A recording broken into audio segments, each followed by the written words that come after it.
solide et il est capable de tenir dans le temps. Alléluia.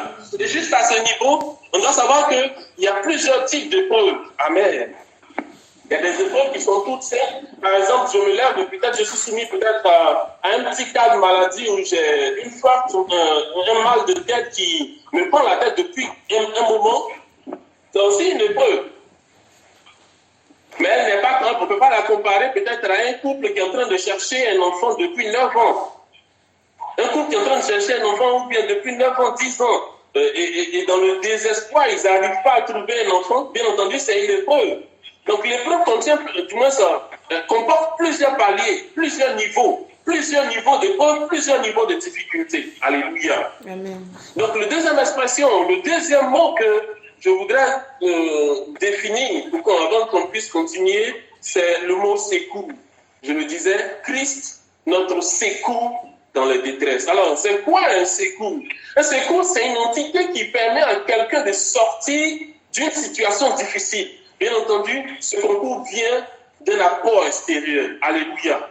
C'est quelqu'un qui vient dans le moment difficile, dans le moment dans lequel on n'arrive pas à s'en sortir, de par nous-mêmes notre propre force, de par nous-mêmes notre propre capacité, un apport extérieur, un concours extérieur vient nous faire sortir de cela. C'est ça un secours. Amen. Alléluia. Pourquoi est-ce que Dieu permet l'épreuve dans la vie de ses enfants? C'est la première question que beaucoup de personnes se posent et que j'aimerais nous poser encore ce matin. Pourquoi est-ce que Dieu, qui est jugé bon, qui est jugé grand, qui est jugé fidèle, qui est jugé miséricordieux, qui est jugé qui n'abandonne pas ses enfants, permet que l'épreuve vienne dans nos vies pour que nous soyons soumis à des épreuves? Alléluia. Si on vérifie bien et si on prend bien garde à ces deux premières portions d'écriture que nous avons lues, on voit bien à partir du verset 2, dans Ésaïe 43, la Bible dit, si tu traverses les eaux, je serai avec toi. Bien entendu, si tu traverses les eaux, donc je serai avec toi si tu traverses les eaux. Donc en quelque sorte, Dieu n'est pas en train de dire que si tu es en face des eaux, l'eau va disparaître, ou si tu marches par le feu va disparaître. Non. La parole dit, si tu marches dans le feu ne te brûlera pas. Les flammes ne te feront aucun mal. Mais bien entendu, tu vas marcher par le feu. Bien entendu, tu vas passer par les eaux. Tu vas traverser les eaux. Alléluia. Donc, l'épreuve est là. Dans le verset 4 de Psaume, chapitre 23, que nous avons lu, le psalmiste disait, quand je marche dans la vallée de l'ombre de la mort, je ne crains aucun mal. Bien entendu, quand je marche dans la vallée de l'ombre de la mort. Pourquoi? Parce qu'il arrivera un moment dans ta vie où tu vas passer par des moments difficiles, où tu vas passer par la vallée de l'ombre de la mort, où tu vas passer par ces épreuves dont je suis en train de décrire. Alléluia. Pourquoi est-ce que Dieu permet ces choses dans nos vies? Je disais dans les fondamentaux que l'un des objectifs, c'est de révéler l'importance ou la valeur de ces épreuves. Alors pourquoi est-ce que Dieu permet ces épreuves-là? Primo, pour tester notre foi. Pour tester notre foi et notre attachement indéfectible vis-à-vis de Dieu. Alléluia. Amen. L'épreuve vient dans ta vie, l'épreuve vient dans ma vie afin de tester ma foi, afin de tester ta foi, afin de voir combien est-ce qu'on est capable de s'attacher à Dieu malgré ce qui nous arrive, malgré les circonstances et indépendamment des circonstances. Combien est-ce qu'on est prêt à s'attacher à Dieu? Voici un des rôles primordiaux de l'épreuve. Deuxième, la croissance dans la marche chrétienne comporte plusieurs étapes. Amen. Amen. Comporte plusieurs étapes. J'ai regroupé ces étapes en 3 parties. La première étape se définit l'enfance, l'enfant de Dieu. Alléluia. L'enfant de Dieu. Comme on peut bien le voir dans Jean chapitre 1, verset 12. La Bible dit, à tous ceux qui ont cru en cette parole, bien entendu, il a dit des choses auparavant, à tous ceux qui ont cru en cette parole leur est donné le pouvoir de devenir enfant de Dieu. Donc je parlais des étapes, là je suis en train de décrire les étapes, les 3 catégories d'étapes. dont il est question dans la marche, dans le parcours chrétien. L'enfance, l'enfant de Dieu. À tous ceux qui croient en la parole de Dieu. Donc, l'enfant de Dieu s'obtient déjà en croyant en la parole de Dieu, en acceptant cette parole dans nos vies. On parvient à ce stade, à ce statut d'enfant de Dieu. Première étape, être enfant de Dieu. Deuxième étape, l'étape des fils de Dieu. Alléluia. Amen. Les fils de Dieu. Et Paul, pour nous montrer l'importance de pouvoir atteindre ce statut de fils de Dieu et à ne pas demeurer enfant de Dieu, il nous dit dans son épître aux Galates, à partir du chapitre Galates, chapitre 4, verset 1 à 7, il nous révèle l'importance d'être un fils.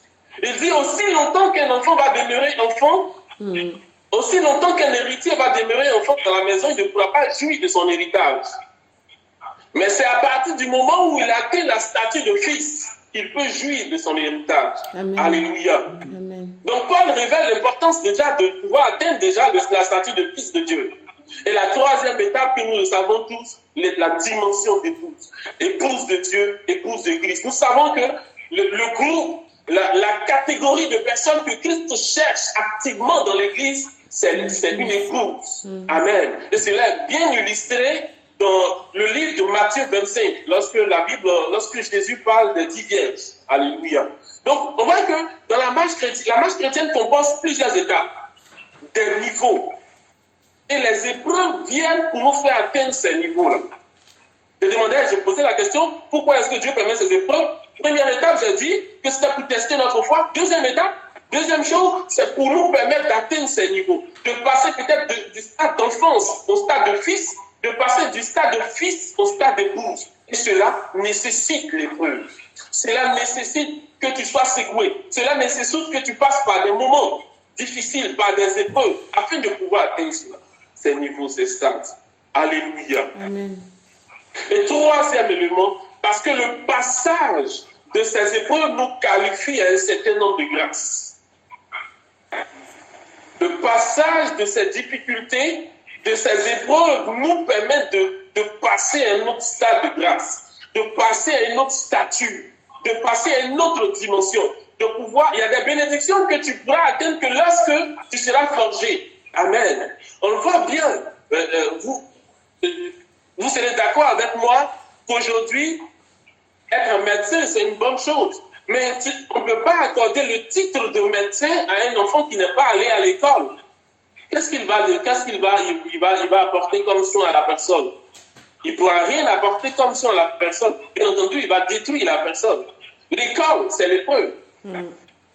L'école, c'est l'épreuve. L'apprentissage, c'est l'épreuve.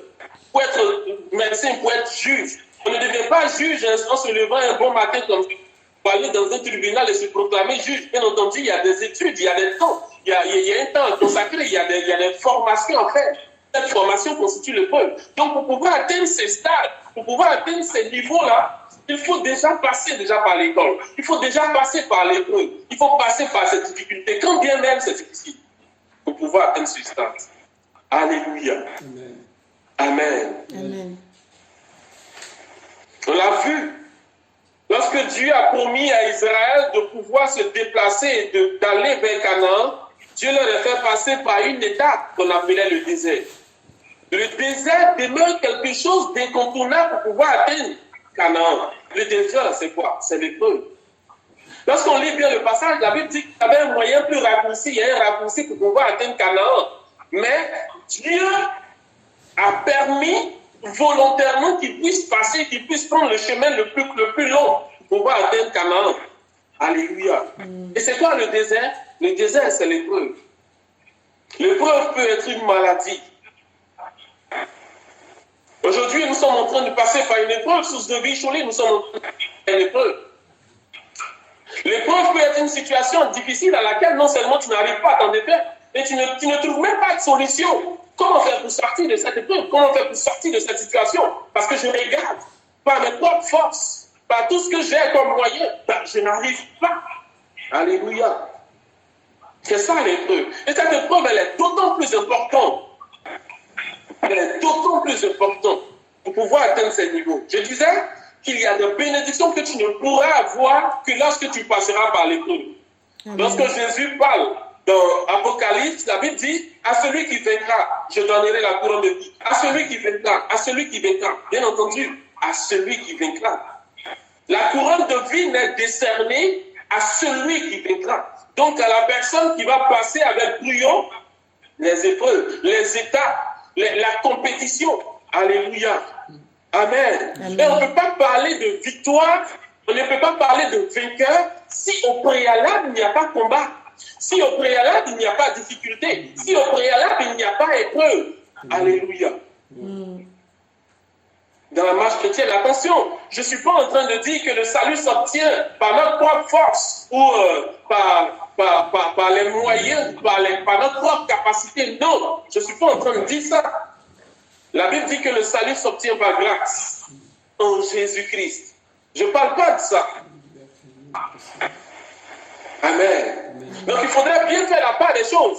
La nuance qu'il y a entre l'épreuve et l'obtention du salut. Amen. Je ne parle pas de l'obtention du salut. Je parle de la traversée d'une épreuve qui peut surgir dans ta vie, dans ma vie ou dans la vie de tout être chrétien ou de tout chrétien. La Bible dit, or, tous ceux qui veulent vivre pieusement seront persécutés. La persécution, c'est quoi? C'est une épreuve. Amen. Alléluia. Face à ces épreuves, nous avons un Dieu fidèle qui ne nous abandonne pas dans la détresse. Alléluia. Amen. Les épreuves dont je viens de décrire tout de suite, on a un Dieu fidèle, un Dieu bon, un Dieu miséricordieux qui ne nous abandonne pas dans les épreuves. Pourquoi?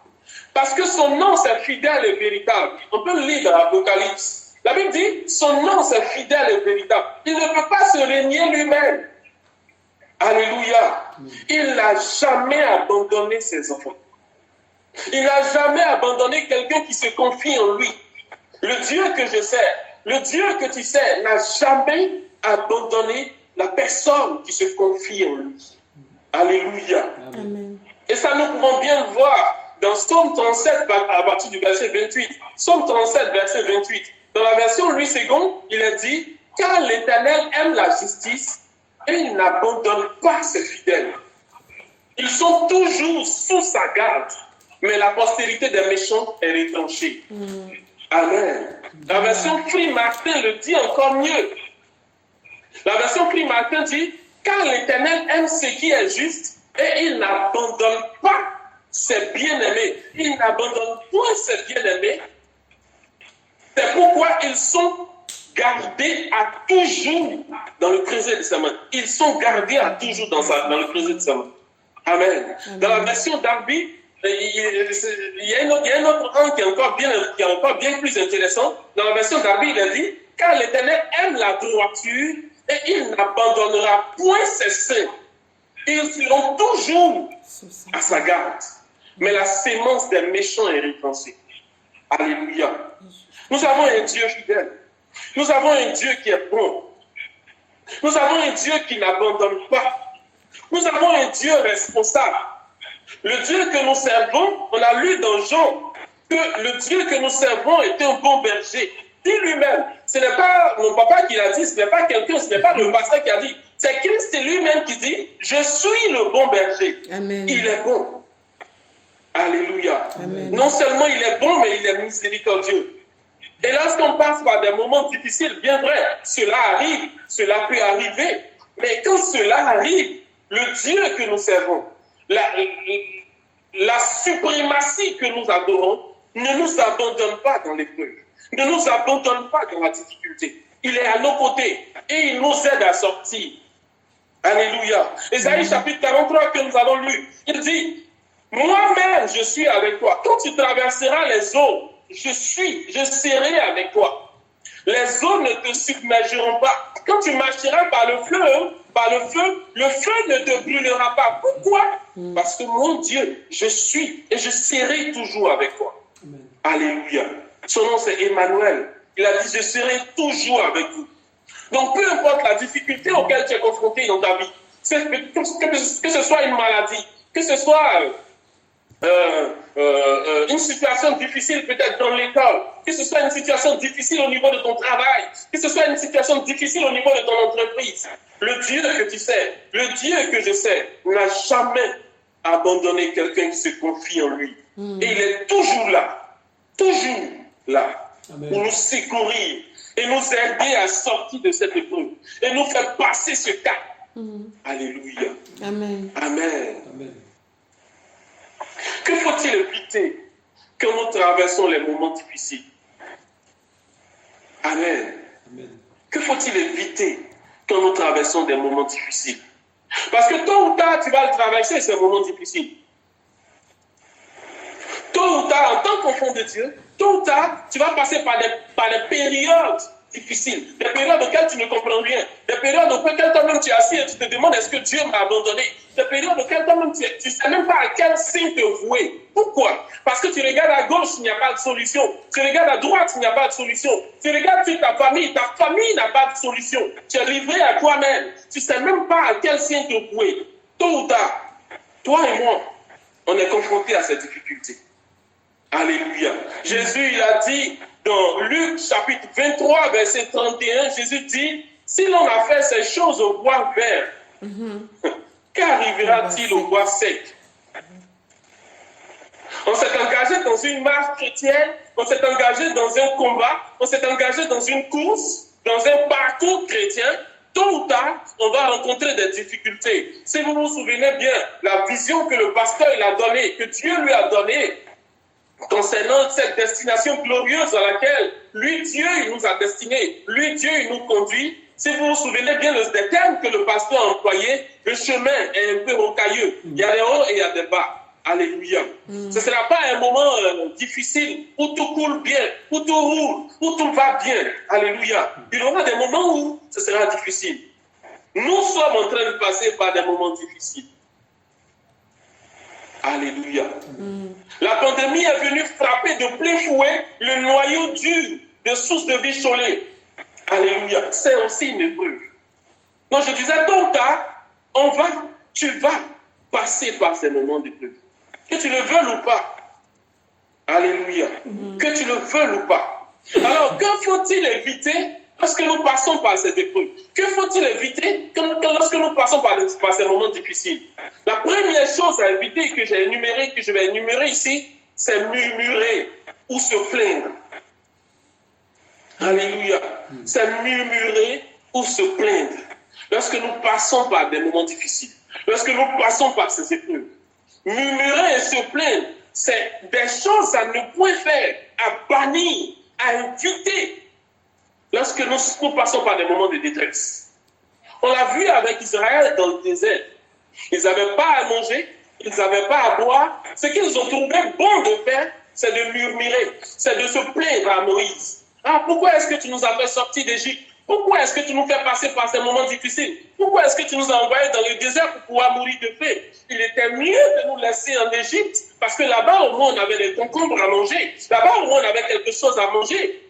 Tu nous as envoyés ici, on n'a ni l'eau à boire, on n'a rien à manger. Et ils se sont mis à se plaindre. Alléluia. Se plaindre quand les difficultés se présentent, c'est une chose à ne pas faire. Et on a vu les conséquences. Pourquoi? Parce que Dieu n'était pas content, Dieu n'a pas apprécié cette manière de faire d'Israël. Bon nombre de chrétiens que nous sommes, quand nous passons par des moments difficiles, on se met à se plaindre. Peut-être le mariage qui tarde, tu te mets à te plaindre. Peut-être l'enfant que tu cherches depuis 5 ou 10 ans, tu n'obtiens pas, tu te mets à te plaindre. Peut-être ton travail qui est compliqué, tu n'arrives pas à sortir, tu n'arrives pas à être épanoui dans ton travail, tu te plains, tu commences à murmurer, à porter des plaintes à notre Dieu. Pourquoi? Pourquoi Seigneur? Pourquoi tu fais ça? Pourquoi tu permets que je puisse obtenir ça? Pourquoi tu permets que je puisse vivre cela? C'est notre quotidien. On a l'habitude de le faire et ce n'est pas bien.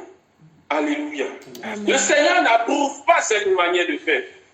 Le mardi passé, j'ai rendu un témoignage d'un brin de ma vie où Dieu m'a fait passer par une épreuve pendant le parcours scolaire.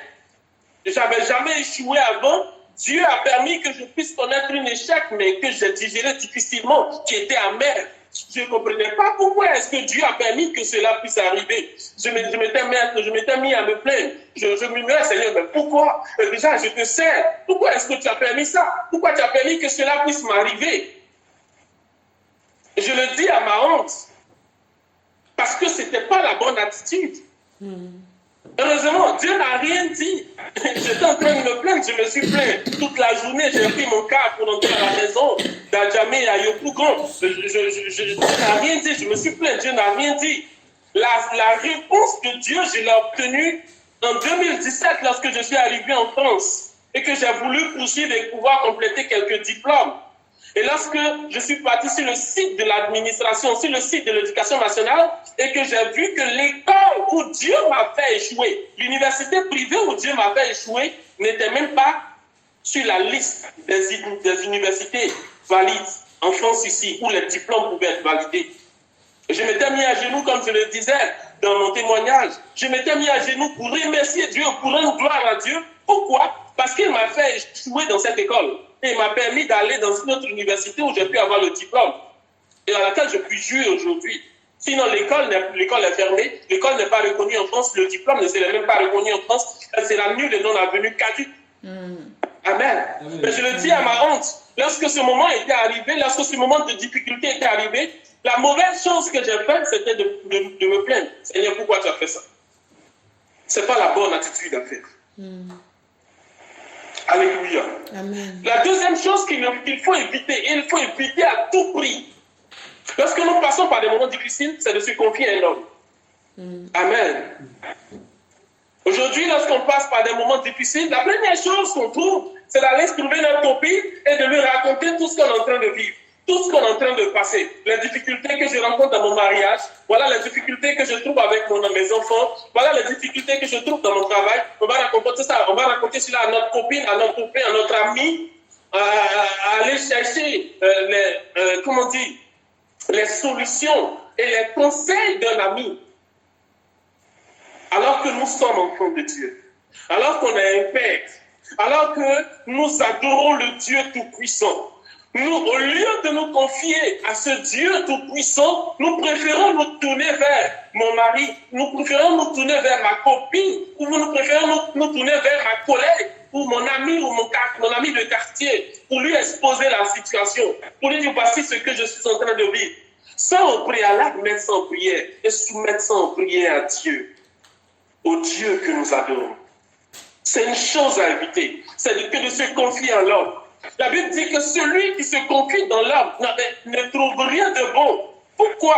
Parce que l'homme échoue et nous fait échouer. C'est ça. Le bras de l'homme peut flancher, mais la puissante main de Dieu est un soutien indéfectible. Amen. La puissante main de Dieu ne nous trahira jamais. La puissante main de Dieu ne nous abandonnera jamais. Il sera toujours là et il nous aidera à sortir. La seule entité en laquelle nous devons nous confier lorsque nous passons par des moments difficiles, bien entendu, c'est de se confier à Dieu. C'est de se tourner vers Dieu. Amen. Amen. Troisième chose à ne pas faire lorsque nous passons par des moments difficiles, c'est d'attribuer les bienfaits passés, les grâces que nous avons eues dans le passé à autrui. Les grâces que Dieu nous a faites, les bénédictions qu'on a eues dans le passé à autrui. Parce que nous sommes en train de passer par des moments difficiles, alors on oublie que Dieu nous a sortis des moments désastreux, des moments très compliqués. Et on prend ces grâces et ces bénédictions et puis on les attribue à autrui. Si vous vous souvenez bien, la Bible dit dans le désert, Moïse était monté sur la montagne en train de parler à Dieu. Le peuple a demandé à Aaron de faire un veau. Quand ils ont fait le veau, souvenez-vous bien, la Bible dit, voilà ce que les Israélites ont dit, Israël, voilà ton Dieu qui t'a fait sortir d'Égypte. Alléluia. Le Dieu qui a fondu les eaux et qu'ils ont traversé. Le Dieu qui a englouti l'armée de Pharaon dans ces eaux-là. Parce qu'ils étaient en face des difficultés, ils ont attribué ces bienfaits, ces hauts faits de l'Éternel à un veau d'or. Quelle tragédie! Dieu n'a pas apprécié cela. Et si vous verrez bien, si vous lisez bien la traversée d'Israël, vous allez comprendre qu'Israël a échoué ces épreuves-là à partir du veau d'or. À partir du moment où ils ont érigé un veau d'or en l'honneur de l'Éternel en disant c'est notre Dieu. Pourquoi? En disant que c'est le Dieu qui nous a fait sortir. Quel blasphème! Alléluia. Ce sont des choses à éviter. Attribuer les choses que Dieu a fait à quelqu'un d'autre ou à autrui. Alléluia. Le quatrième et le dernier élément que je vais énumérer à ne pas faire lorsque nous passons par ces moments difficiles, c'est d'abandonner la main de Jésus. Abandonner la main de Jésus. Je disais tantôt, les difficultés, ça va arriver. Que tu le veuilles ou pas, que je le veuille ou pas, ça va arriver tôt ou tard. Les difficultés ne sont pas forcément n'arrivent pas seulement aux personnes qui n'ont pas beaucoup d'argent. Même à ceux qui ont l'argent, les difficultés peuvent arriver.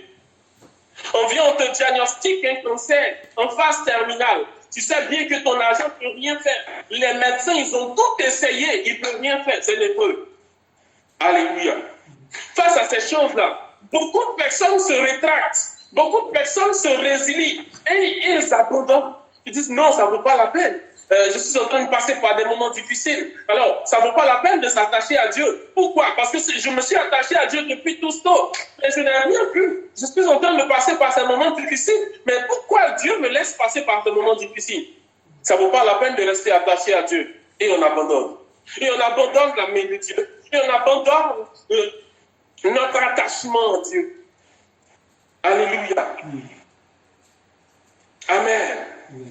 C'est une chose à ne pas faire. Juste pour illustrer cela, lorsque j'étais en classe de 3e, en 2003, j'ai fait la rencontre d'un frère. Permettez que j'en parle. Il s'appelle Grégoire, ce frère. C'était un frère zélé dans le Seigneur.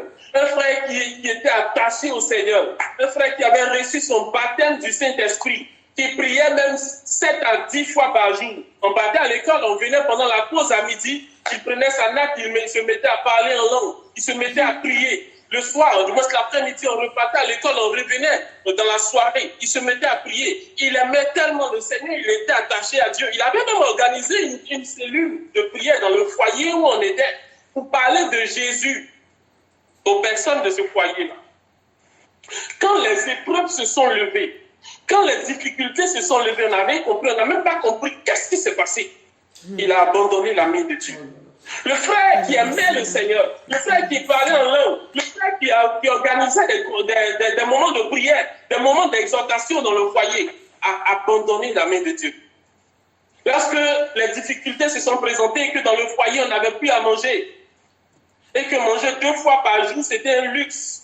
Et que lorsque tu obtiens la nourriture pour manger 1 fois par jour, c'était une grâce, c'est pas plus grâce de Dieu. Et le jour où Dieu ne fait pas grâce, ben, tu vas dormir dans le ventre creux. Et lorsqu'on a commencé par passer par ces moments difficiles, on n'a pas compris pourquoi. Il a abandonné la main de Dieu. Face à l'épreuve, il a décidé, il a opté d'abandonner la main de Dieu. Mais c'est une chose à ne pas faire. C'est une tragédie que quelqu'un qui a goûté Dieu, qui a vu comment est-ce que Dieu est bon, et qui est en train de passer par ces moments difficiles et qui décide volontairement d'abandonner la main de Dieu. Un jour, j'étais sorti, je rentrais dans le foyer et je voyais ce frère Grégoire assis avec un autre frère avec qui il avait partagé l'évangile auparavant, en train d'expliquer à ce frère les bienfaits de la masturbation dans la vie de quelqu'un. Quelle tragédie, quelle honte. J'avais mal. Pourquoi? Parce que face à l'épreuve, il n'a pas tenu bon. Il a accepté non seulement d'abandonner la main de Dieu, mais aussi de se liguer contre Dieu. Il devient ennemi de Dieu. Alléluia. Évitons d'abandonner la main de Dieu. Lorsque les épreuves surviennent, lorsque les difficultés surviennent. Je prie le Seigneur pour ce frère Grégoire, que le Seigneur le ramène sur sa voie. Parce que je sais que lorsque tu t'égares, lorsque tu t'éloignes de la bergerie, Dieu met toujours un billet retour dans ta poche pour que tu puisses revenir. Amen. Mais lorsque nous passons par des moments difficiles, étant enfants de Dieu, nous ne devons jamais, et je dis au grand jamais, abandonner la main de Dieu. Abandonner la main de notre Seigneur Jésus de Nazareth. Alléluia. Amen. Amen. Sommes-nous venus à Jésus pour des intérêts? Avons-nous accepté le Seigneur pour des positions? Pour pouvoir obtenir ça? Comme j'ai entendu une sœur dire, ça fait longtemps, ça fait des années que je viens à l'église, ça fait des années que je prie le Seigneur pour que le Seigneur puisse m'accorder le mariage. S'il ne m'accorde pas le mariage, je quitte l'église. Ah bon? Parce que tu es venu à Christ pour le mariage. Parce que tu es venu à Christ pour obtenir des enfants. Parce que tu es venu à Christ pour obtenir un travail. Ce sont des mobiles qui ne sont pas à prendre lorsqu'on s'engage dans la marche avec le Seigneur. On ne s'est pas engagé avec le Seigneur pour pouvoir obtenir quelque chose, pour pouvoir obtenir un bien matériel. Non, on s'est engagé avec Jésus d'abord pour l'aimer. Pour l'aimer, pour l'aimer et pour l'aimer. Alléluia. Amen. Je désire telle ou telle chose. Je désire tel travail, je désire telle chose dans ma vie. Je désire le mariage, je désire les enfants, je désire peut-être telle position. Mais que Dieu me l'accorde, que Dieu ne me l'accorde pas, je resterai attaché à lui. Je resterai attaché à ce Dieu-là.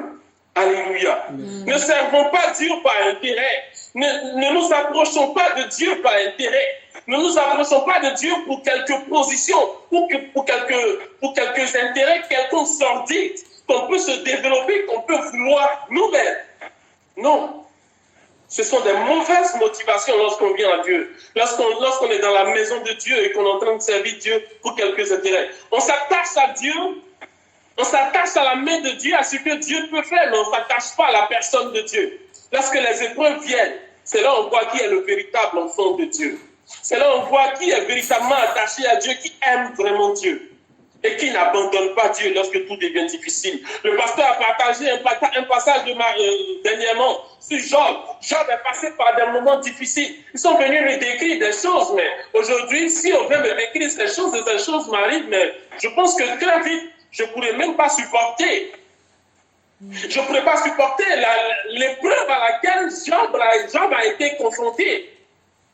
Parce que c'était immense, c'était costaud, c'était concentré.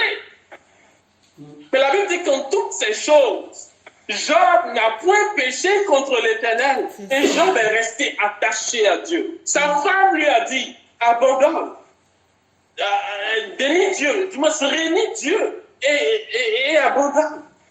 Il a dit non, il est resté attaché à Dieu. Dans l'épreuve, quand c'était difficile, Job est resté attaché. Dans l'épreuve, quand c'est difficile, toi et moi, on doit rester attaché à ce Dieu, attaché à ce Dieu. Alléluia. Amen. Amen. Que faut-il faire alors? On l'a vu de suite, ce qu'il ne faut pas faire lorsque nous sommes en train de passer par ces moments difficiles. Que faut-il faire? La première chose que je vais énumérer à faire ici, c'est de s'attacher davantage à Dieu. S'attacher davantage à Dieu. Je passe par des moments difficiles, je décide de m'accrocher encore à Dieu. De rechercher encore Dieu, d'aller en eau plus profonde, de me mettre à la dimension du cœur de Dieu pour mieux comprendre les aspirations de Dieu pour ma vie.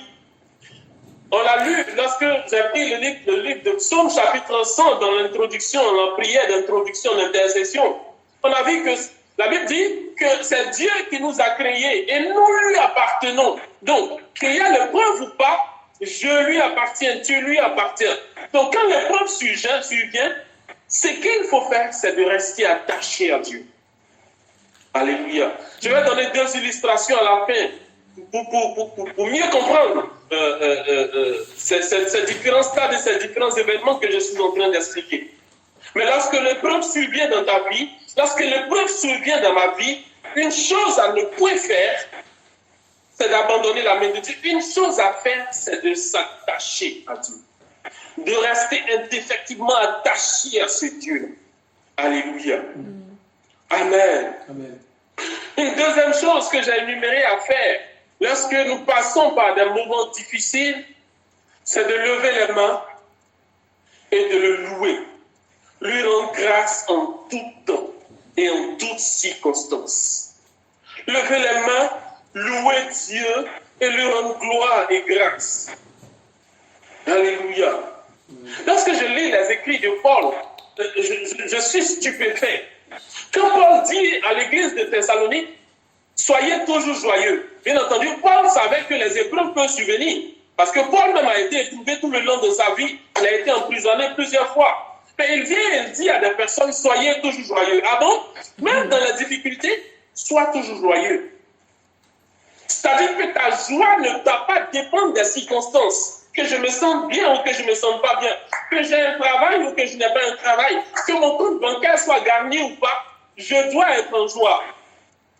Mais il faut comprendre déjà le niveau de maturité de Paul pour pouvoir dire ça. Alléluia. Amen. La maturité d'un fils de Dieu se mesure à sa capacité à rendre grâce à Dieu lorsqu'il passe par ces moments difficiles. Parce que c'est facile de louer Dieu quand tout va bien. Ah, j'ai une belle famille, j'ai un merveilleux enfant, j'ai un très beau travail, j'ai un merveilleux salaire. Tout va bien, alors je lève les mains. Oh Seigneur, tu es glorieux, tu es bon. Mais quand tout va mal, qu'est-ce qu'on fait? Quand tout va mal, que tu as perdu l'odorat, que tu as perdu le goût, tu sens rien. La nourriture que tu mets dans ta bouche, tu ne sens même pas. C'est ces moments-là qu'il faut lever les mains pour bénir Dieu. Quand tu perds quelqu'un dans ta famille, quelqu'un à qui tu es attaché, et que ton cœur a mal, ton cœur saigne, c'est ces moments-là qu'il faut lever les mains pour dire, Seigneur, tu es assis sur ton trône, et tu fais ce que tu veux. Que tu décides que je sois heureux, que j'ai à manger ou que je n'ai pas à manger, je bénirai ton nom. Je bénirai ton nom. Job a été testé dans son intégrité.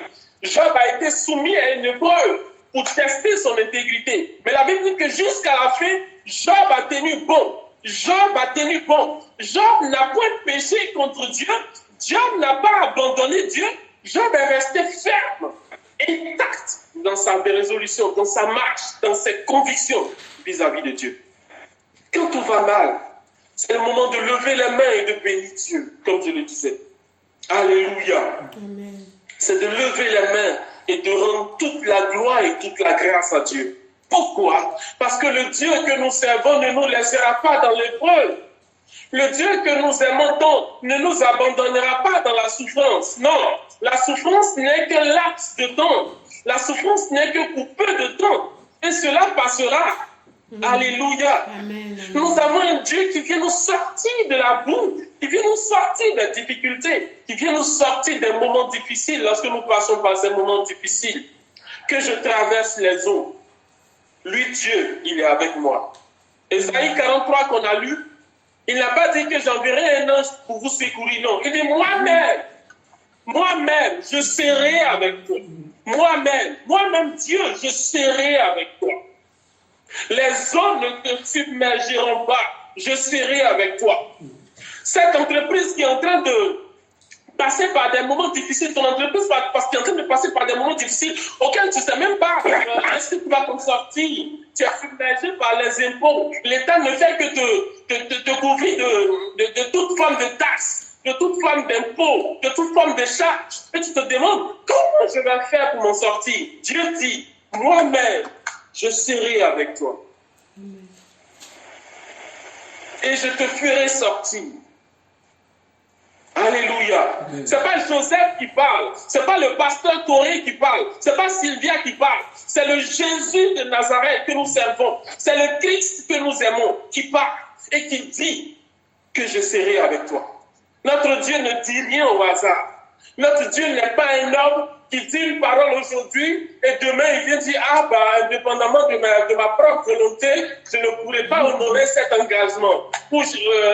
Parce que c'est difficile, je ne peux pas honorer ce que je dis. Non, c'est nous les hommes qui faisons ça, qui promettons à quelqu'un d'être avec lui, de le soutenir. Et quand les moments difficiles arrivent, bing, on prend la route et puis on part. Jésus n'est pas comme ça. Et je vous signale que c'est Jésus qui parle là. Il dit, moi-même, je serai avec toi. Amen. Face à ces enfants que tu n'arrives plus à contrôler, il dit, moi-même, je serai avec toi. Face à cette situation difficile par laquelle tu es en train de passer par ton travail, et tu ne sais même pas, avec tes collègues, la situation est empoisonnée. Tu ne sais même pas comment t'en sortir parce que c'est difficile. Et il y a tellement de tensions. Tu te dis, mais que vais-je faire? Que vais-je faire? Lui, Dieu, il dit, moi, Dieu, je serai moi-même avec toi. Et je te délivrerai. Pourquoi? Parce qu'on l'a vu dans le verset, dans le chapitre 43 qu'on vient de lire, les 5 premiers versets. Pourquoi? Parce qu'il a dit que tu as du prix à ses yeux. J'ai du prix aux yeux de Dieu. Amen. Tu as de la valeur aux yeux de Dieu. Et tu dois le savoir que tu as de la valeur aux yeux de Dieu. Tu n'es pas n'importe qui. Tu es un fils de Dieu. Tu es quelqu'un que Dieu a racheté à un grand prix. Il a dit, je vous ai racheté à un grand prix dans le verset 1 de Psaume 43. Je vous ai racheté et tu as de la valeur aux yeux de notre Dieu. J'ai de la valeur aux yeux de notre Dieu.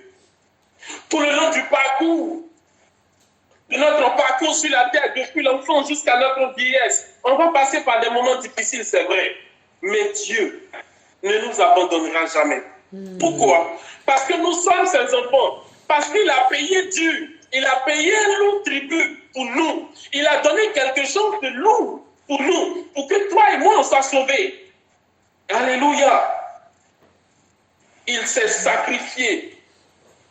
Il a accepté d'être pendu à Golgotha pour toi et pour moi. Attends, quelqu'un qui est arrivé à donner sa vie, quelqu'un qui est arrivé à accepter qu'on puisse casser dans sa main, qu'on puisse le frapper avec des bâtons, des bois qui comportaient des tiges, des épines, que son dos, à chaque coup qu'on lui donnait, ça arrachait une partie de sa peau. Tu penses qu'une telle personne qui a donné sa vie pour toi va t'abandonner quand tu seras dans la difficulté? Non, il ne t'abandonnera jamais, jamais, jamais. Il sera toujours avec toi. C'est lui qui a dit, je serai toujours avec toi. S'il a accepté d'être pendu à Golgotha pour toi, ce n'est pas dans cette épreuve, dans cette situation difficile que tu es en train de traverser que lui va t'abandonner. Ce n'est pas dans cette entreprise, dans cette difficulté que tu connais en entreprise, dans ta société ou dans ton entreprise, ou dans ta famille, ou dans ton foyer que tu es en train de traverser. Ce n'est pas dans cette situation, dans cette petite situation, aussi minime soit-elle, que Dieu va t'abandonner. Ce n'est pas dans cette pandémie où le corona où tu as été testé positif, où tu n'arrives même pas à te lever, où tu n'arrives même pas à accéder à tes mouvements que tu as accédé avant, que Dieu va t'abandonner. Non. Alléluia. Il sera toujours là. Pourquoi? Parce qu'il t'aime. Pourquoi? Parce que tu as de la valeur à ses yeux. Pourquoi? Parce que tu as du prix aux yeux de Dieu. Alléluia. Alléluia. Amen. Je vais donner 2 petites informations et après ça, je vais te donner 2 illustrations concernant ce dont nous sommes en train de partager. Dieu ne nous éprouvera pas au-delà de nos forces. Non. Le Dieu que nous servons est un Dieu responsable. Il ne permettra pas que tu puisses porter un fardeau que toi, tu ne peux pas supporter. Non. Donc, sinon, il ne serait même pas Dieu responsable. Sinon, il ne serait pas Dieu responsable. Amen. Il ne permettra pas que tu puisses soulever quelque chose, il ne va pas te confier une charge qu'il ne peut pas supporter. Ou que tu vas crouler sous cette charge. Non. Les épreuves auxquelles il va permettre que toi, tu sois soumis, bien entendu, tu es équipé et tu as la capacité de les surmonter, de les dépasser et de partir à une autre dimension et de passer à un autre état. Alléluia. C'est la première information que je voulais dire. Dieu ne permettra pas qu'on soit éprouvé au-delà de nos forces. Amen. Parce qu'on est un Dieu responsable. Le deuxième élément, c'est que le Dieu que nous servons, c'est lui-même qui le dit. Ce n'est pas moi qui le dis, c'est Dieu lui-même qui le dit. Il dit, je suis le bon berger. Il est le bon berger. C'est quoi un berger? Un père de famille avec sa femme et ses enfants devient le berger de sa famille. Pourquoi? Parce qu'il est responsable de ses enfants. Il est tenu de mettre le pain sur la table pour que ses enfants puissent manger. Il est tenu de prendre soin de sa famille. C'est un berger. Une famille qui n'a plus de papa et dont la maman devient faire office de papa, devient la bergère de sa famille. Un président de la République est le berger de la République. Il est tenu de prendre soin de la République, de lever les options, de prendre des décisions qui vont concourir au bien-être et à la santé des membres et des personnes qui sont sous sa garde. Donc quand tu as la responsabilité d'une seule personne, tu es déjà berger de cette personne. Mais là, parmi tous ces bergers qu'on peut avoir, le pasteur Gérard, il est le berger de Source de Vie Cholet. Il a plusieurs âmes sous sa garde que Dieu lui a confiées et ceux qui doivent veiller. Que ce soit en prière, que ce soit en parlant, que ce soit physiquement, que ce soit en les assistant de toute manière.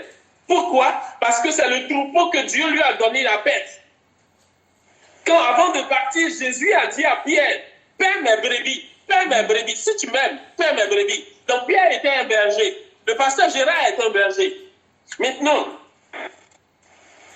dans tous ces bergers qui sont régis sur cette terre, il y a un bon berger. Amen. Alléluia. Un berger pas comme les autres. Un berger qui ne faillit pas. Un berger qui ne se trompe pas. Un berger qui est calculé, qui est millimétré. Un berger qui sait exactement ce qu'il faut faire. Un berger qui est un architecte parfait. Lorsqu'il perd un brebis, même s'il en a 1000, il se déplace pour aller chercher cette brebis et le ramener au pâturage. Il est un bon berger.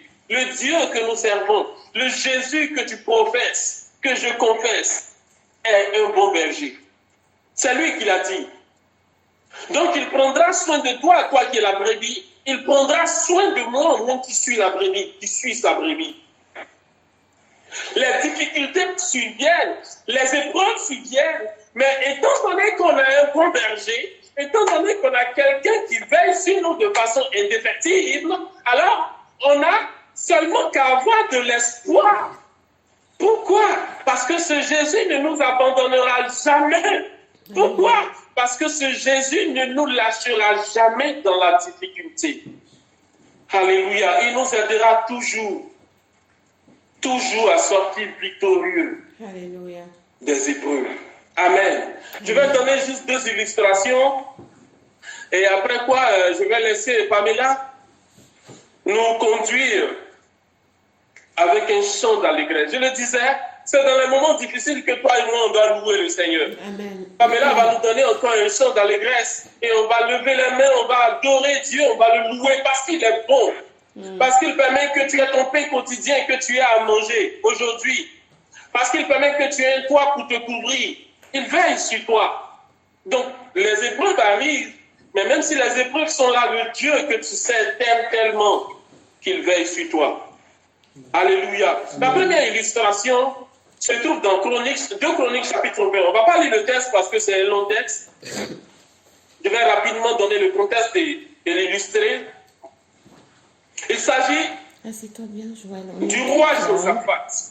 Et c'était à l'époque où Josaphat était roi. Josaphat a été confronté à une difficulté, à une épreuve, à une situation à laquelle il ne s'attendait pas. C'était quoi cette situation? Il y avait 3 armées qui s'étaient liguées pour le combattre. Il y avait une coalition de 3 armées qui provenaient de 3 territoires différents qui s'étaient mis en marche afin de pouvoir combattre Josaphat et son armée. Alléluia. Les Ammonites, les Moabites et les Maonites. Ils avaient constitué une troupe, une armée, une coalition pour venir, pour s'opposer à Josaphat et à tout Juda. Josaphat n'était pas préparé à ça. Josaphat a été surpris quand tu lis 2 Chroniques chapitre 20. Il était surpris face à cette épreuve. C'était une épreuve qui le dépassait. Juste pour nous donner un peu des statistiques, les commentateurs bibliques disent, en fonction des livres historiques et des livres bibliques qu'ils ont lus, que l'armée de Juda était constituée environ d'1 million de personnes, d'1 million de soldats. Mais l'armée qui était en face, la coalition qui était en face, était constituée de plus de 3 millions de soldats. Et 3 millions de soldats entraînés et préparés au combat. L'armée de Juda, l'armée de Josaphat, mais n'était pas préparée. il y avait certains membres de l'armée qui étaient déjà partis en vacances, qui vivaient leur vie parce qu'ils n'étaient pas préparés à la guerre. La guerre vient les surprendre. Alléluia. Josaphat étant confronté à cette difficulté, qu'est-ce que Josaphat fait? La Bible dit que Josaphat, oh mon Dieu, s'est tourné vers l'Éternel, s'est tourné vers le Tout-Puissant. Il a publié un jeûne et il a rassemblé tout Juda afin d'invoquer l'Éternel, afin de dire à Dieu, Seigneur, on a confronté à une difficulté, on a besoin de toi. On ne sait pas comment faire. Face à cette épreuve, on n'a pas de solution. On n'est pas préparé. Tout l'effectif de l'armée n'était même pas au complet. Alléluia. Amen. Josaphat s'est tourné vers Dieu. Josaphat a imploré l'Éternel. C'est ce qu'il faut faire. Parce que nous passons par des moments difficiles. C'est de se tourner vers Dieu et de s'attacher à Dieu et d'invoquer Dieu. Parce qu'il est le seul qui est capable de nous donner la réponse, la solution. La solution qu'il faut pour sortir de cette difficulté. La Bible dit qu'après avoir publié un jeûne avec tout Juda, la parole de l'Éternel fut adressée à Jacaziel. Et là, c'est Dieu qui prend la parole et qui parle et qui dit à Josaphat plutôt, ne t'inquiète pas, ne vous inquiétez pas, n'ayez pas peur. Pourquoi? Parce que dans cette affaire, vous n'aurez pas à combattre. Dans cette affaire, vous n'aurez même pas à vous lever pour aller combattre, pour aller vous battre. Non, vous n'aurez rien à faire. Mon Dieu, je me charge de cette armée. Alléluia. Amen. On a un Dieu responsable, on a un Dieu bon, on a un Dieu puissant, on a un Dieu qui est capable de tout, on a un Dieu qui par-dessus tout nous aime plus qu'on le pense, plus qu'on l'imagine. Alléluia. Le Dieu que tu sais est un Dieu bon, est un Dieu puissant, est un Dieu merveilleux. Il est plus que merveilleux. Il adresse la parole à Josaphat par la bouche de Jacaziel, le prophète, et il leur dit, vous n'avez pas à vous inquiéter. Mon Dieu, je vais combattre pour vous dans cette affaire. Vous n'aurez même pas à broncher. Vous n'aurez même pas à vous déplacer. Vous n'aurez même pas à vous battre. Rien du tout. Restez à votre place. Amen. Mon Dieu, je combats pour vous. Alléluia. Et on a vu ce que Dieu a fait par la suite. On a vu ce que Dieu a fait par la suite. La Bible dit, il n'y a pas eu de perte en Juda, dans l'armée de Juda, dans l'armée de Josaphat. Aucune perte. L'armée, la coalition, eux-mêmes se sont embrouillés entre eux. Ils se sont tués entre eux. Alléluia. Qu'est-ce que le Dieu que nous servons est puissant. Il a mené une guerre sans que son armée n'ait à se lever, à prendre un couteau ou une machette ou un fusil pour se battre. Rien du tout. Mais combien est-ce qu'il est puissant, ce Dieu que nous servons? Combien est-ce qu'il est fort, ce Dieu que nous servons? Ces paroles que je le dis pas en l'air. Le Dieu que nous servons, il est encore réel aujourd'hui, pour toi et pour moi. Ce n'est pas des faits historiques. La Bible dit, ces choses-là sont arrivées pour nous servir d'exemple.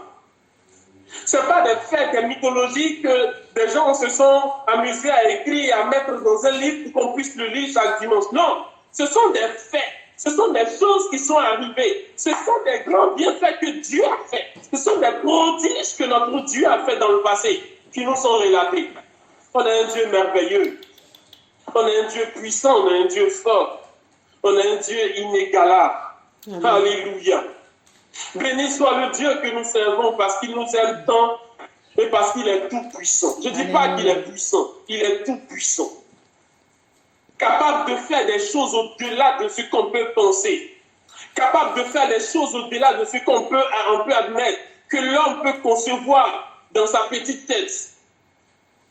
On a un Dieu tout-puissant, on a un Dieu merveilleux. Alléluia. Amen. Amen. Nous voyons dans cette illustration que je viens de prendre en 2 Chroniques chapitre 20, comment est-ce que dans l'épreuve, Josaphat s'est tourné vers Dieu, Josaphat a invoqué Dieu, Josaphat s'est attaché à la main de Dieu et a vu la manifestation de Dieu dans sa vie. Et a vu le salut de Juda, a vu le salut du peuple. Pourquoi? Parce que dans la difficulté, il ne s'est pas tourné vers un homme. Parce que dans la difficulté, il n'a pas abandonné Dieu. Parce que dans la difficulté, il s'est tourné vers Dieu. Il a fixé ses regards vers l'Éternel et il a invoqué le Tout-Puissant, celui qui est et qui sera et qui demeure éternellement. Alléluia. Que Dieu soit béni pour ce salut. Que Dieu soit béni pour sa toute-puissance. Que Dieu soit béni pour son hégémonisme. Amen. Que Dieu soit béni pour sa suprématie. Alléluia. Sois loué, Seigneur. La deuxième illustration, parce que quelqu'un dira que oui, ce sont des faits qui se sont passés dans la Bible, ce sont des faits historiques, ce sont des faits qui sont dans le passé. Et je vais dire quelque chose qui me concerne moi et qui est encore récent. Alléluia. Et comment est-ce que j'ai vu la main de Dieu se manifester et se révéler? En 2017, en avril 2017, j'émigre en France avec plein d'espoir, plein d'idées dans la tête, étant content parce que oui, je m'en vais, oui, c'est un rêve, je vais en France, la vie est belle, je suis content, alléluia. Tous ces espoirs que j'ai développés en 2017, en avril 2017, et j'arrive en France. Quelque temps après mon arrivée, je suis soumis à une forme de difficulté, mais sans nom. Bon nombre de personnes qui ont immigré en France peuvent le dire. Une des grandes difficultés pour quelqu'un qui immigre en France, c'est la question du papier en France. Parce que si tu n'as pas de papier, tu ne peux rien faire. Tu ne peux pas travailler, tu ne peux pas aller à l'hôpital, tu peux rien faire. Tu peux même pas te louer un appartement, tu ne peux rien faire.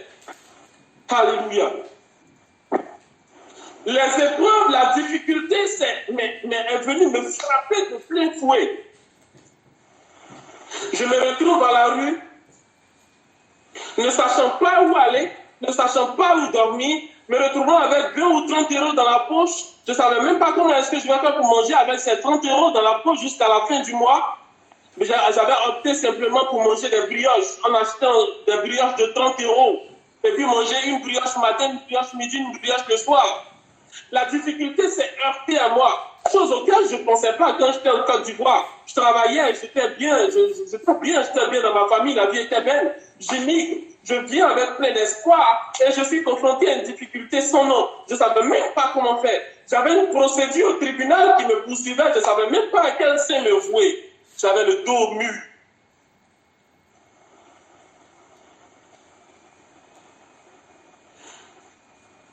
Face à cette difficulté, j'ai opté pour une chose que j'ai toujours fait et dont j'ai vu toujours les résultats palpables.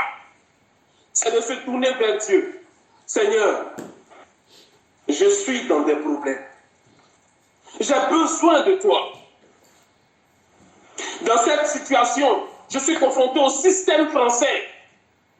Je ne sais pas comment lutter contre le système français. Je ne sais pas à quel sein me vouer. C'est difficile, Seigneur. Où est-ce que je vais dormir? Je ne sais pas. Qu'est-ce que je vais manger? Je ne sais pas. Ma famille en Côte d'Ivoire ne peuvent pas m'aider. Qu'est-ce qu'ils peuvent faire? Tout ce qu'ils peuvent mobiliser comme argent pour m'envoyer, ça va paraître beaucoup chez eux, mais quand ça sera converti en euros, ça sera quoi? Peut-être 100 euros ou 200 euros. Qu'est-ce que ça peut faire? Rien du tout. Pas de secours.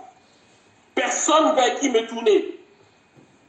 Dans ces moments difficiles, dans ces épreuves, j'ai opté pour me tourner vers le Dieu qui ne trahit jamais. J'ai décidé de me tourner vers Jésus de Nazareth qui n'abandonne jamais. J'ai décidé d'invoquer le Dieu qui est dans les cieux et qui a promis d'être avec moi.